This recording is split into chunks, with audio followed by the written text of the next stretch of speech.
prior to 2016. I was definitely, somebody who worked really hard to conform, to fit in. I would probably describe myself as somebody who's a people pleaser.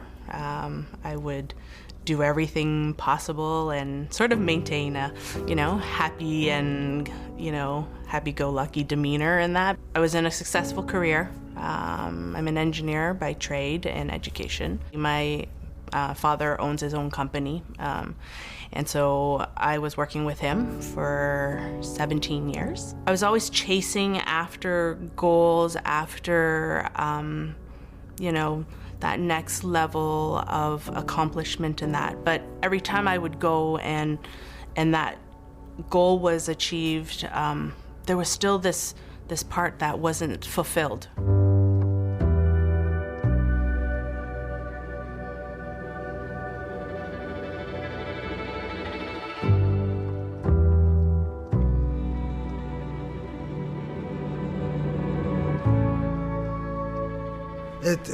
In a sense, you know what, I never had anything. So, never knew what home ownership was, never knew what a new car was, never knew any of that. So here I am in my life, coming from, homelessness to getting a good job and starting to, get good credit, and then fulfilling these dreams that in my head I thought were the good old Canadian dreams of wanting these things, and I was still missing something. And here I am in my life at this point, working, constantly all the time, and going home, but not feeling like I was at home.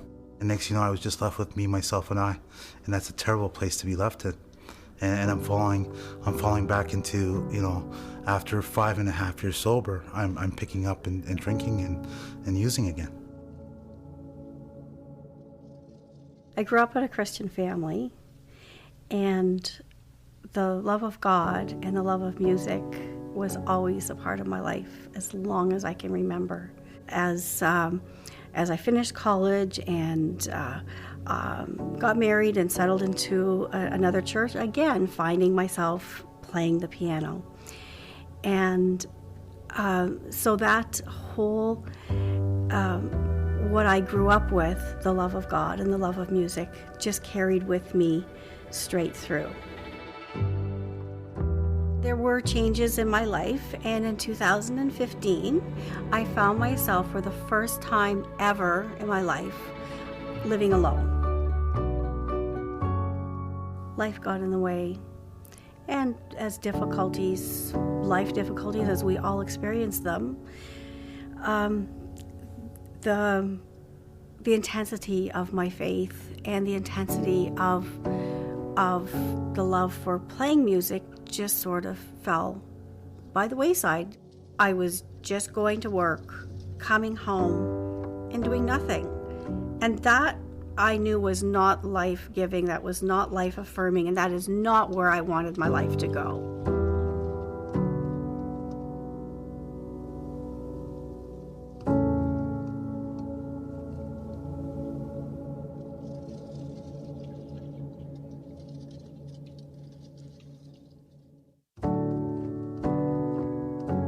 So a couple weeks ago, my wife Becky and I took our kids to Mexico for spring break.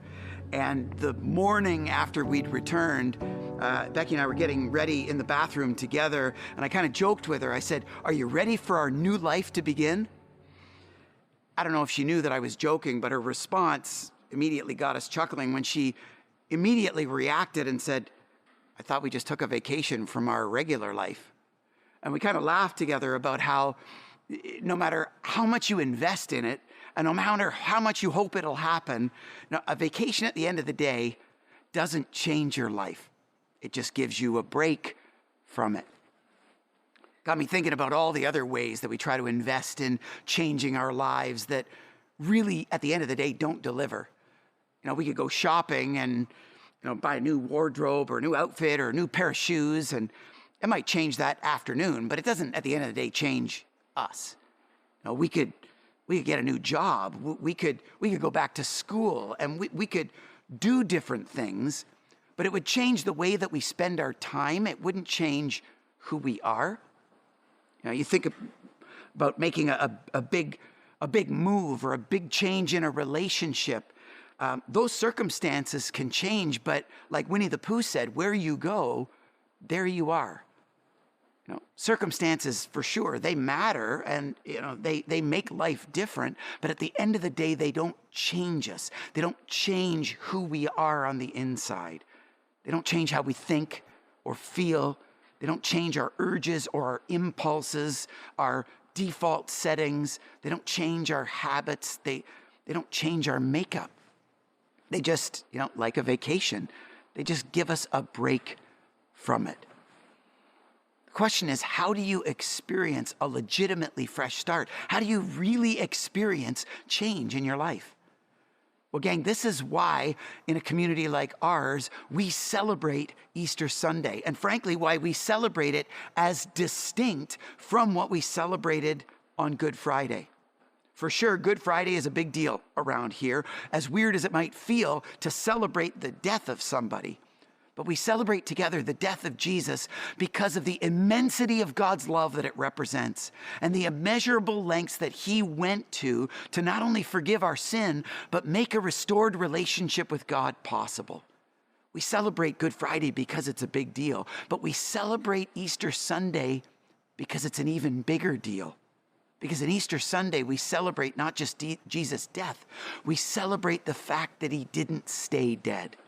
And that 3 days later, he was miraculously risen from the dead.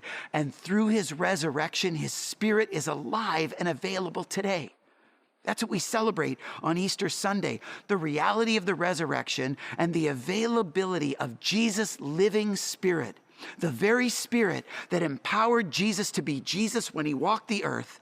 That spirit is available to people like you and me today to invade and empower our lives so that we can live like Jesus as well. At the end of the day, that's why we describe the message of Jesus as good news, and frankly, why the message of Christianity is so fundamentally distinct from any other faith or world religion. Because it's not a faith where God is expecting us to live a certain way or change in a certain direction or become a certain kind of person on our own resources. The person that we've been based on who we are. That would be the definition of insanity, trying to do the same things on the same resources, expecting different results. No, the message of Jesus is such good news because he's made a new resource available. And through the new resource of his risen spirit, because of his resurrection, you and I can receive a new capacity to become new and different people from the inside out, supernatural, transforming work that he wants to do. And as he changes us from the inside out, as he creates new default settings, new attitudes of heart that enable us to feel differently and think differently and choose differently, we can develop new choices, new behaviors, new habits, a new character, and ultimately a new legacy. The good news of Jesus is that a fresh start is actually possible, not through anything we do, but through the activity of his risen spirit made possible by his resurrection that we celebrate at Easter. Now, if you're in a place where you struggle to even believe in the reality of the resurrection, that's okay. Lots of people throughout history have been in that place. I would just encourage you to do the investigative work yourself to satisfy your own curiosity about the claims of Jesus and the eyewitness accounts that he actually rose from the dead. The next 3 weeks here at Southridge, we're actually going to be looking at that more intensely. And I would encourage you to come out to our weekend gatherings so that you can explore and examine this for yourself. If not just to satisfy your own curiosity, to appreciate that the resurrection of Jesus is actually the deal-breaking difference in the whole message and work of Christ. Everything depends on it. And so if it's true, that means something and means something significant. For those of us who are prepared to believe in it and appreciate the implications of it, we might be wondering how we can experience the reality of Jesus' resurrection in our lives or how we can experience it to a greater degree. If you're in that place, that's why we wanted to have this conversation from a place like this, from a greenhouse, to illustrate the life that God invites us into. See, on the one hand, these plants kind of grow and flourish and thrive by relying on resources outside of themselves. That's what a greenhouse provides. It provides, climate-controlled temperature and regular moisture and access to natural sunlight.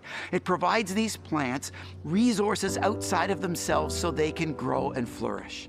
And in the same way, the Bible describes a life with Jesus as requiring what's called faith on our part.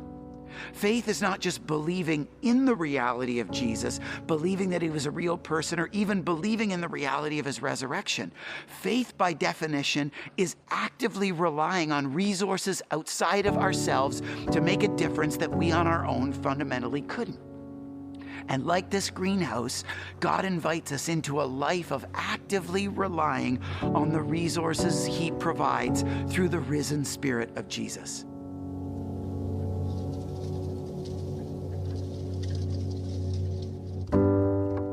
But a life with God is not just about faith.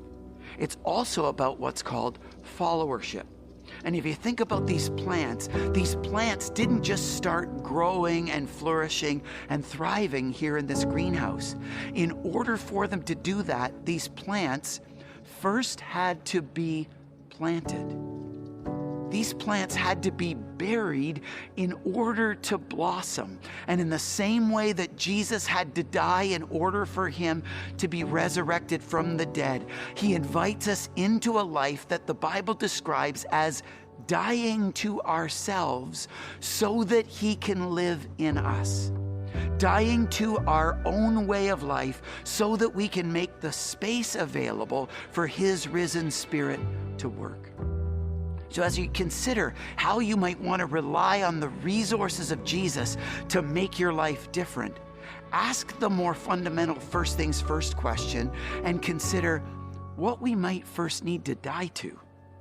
Do we need to die to our own stubbornness and independence and avoidance of God in order to give him the opportunity to work in our lives? Do we need to die to a hyper-focus on consumerism or materialism or acquiring things in order to give him the space to do his transformational work? Do we need to die to our image or to fostering a certain reputation or to chronically trying to please other people in order to allow him to have the influence in us that he wants to have, in order for him to make us into the people that we and he want us to become? That's the question of the adventure of a life with God that he invites us into, as he invites us into followership and faith in him. One follower of Jesus who was a writer in the Bible described it this way. He said, "I have been crucified with Christ," meaning just like Jesus chose to die, I have chosen to die to myself. And he says, as a result, I no longer live, but Christ lives in me, and the life I now live on earth, I live by faith in the Son of God. That's the adventure that Jesus invites us into on a day like today and every day. A life of followership and a life of faith, where we die to ourselves so he can live, and we rely on his resources to make us into who he wants us to be. And we get to celebrate all that today through what we celebrate at Easter, through the resurrection of Jesus and the availability of his spiritual life that finally can give us the resources and the capacity to experience the fresh start we've always wanted.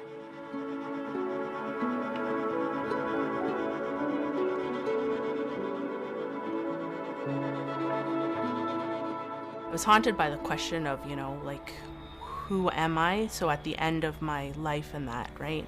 I don't want people to only just remember me as an engineer. When I do face God at the end, I don't want him to look at me and say, you know what, I gave you all these great talents and gifts and skills and you didn't use them, to the best of your abilities to make this world a better place. I started to realize, because I was supposed to take over this business, realizing that if I wasn't the one that kind of took a step back, that pressure would always be there. Slowly, I actually went to part-time in 2016. And then slowly started to release a lot of my engineering responsibilities. Since then, when I went part-time, I was actually able to volunteer with Southridge Jam Company. So that was really great. Got to be part of the first group of alumni to go through that. So that was an amazing opportunity to develop friendships. I feel like part of what I was lacking was connection with people. And so all of these different new aspects and different job opportunities and that have allowed me to be able to connect with a lot more people.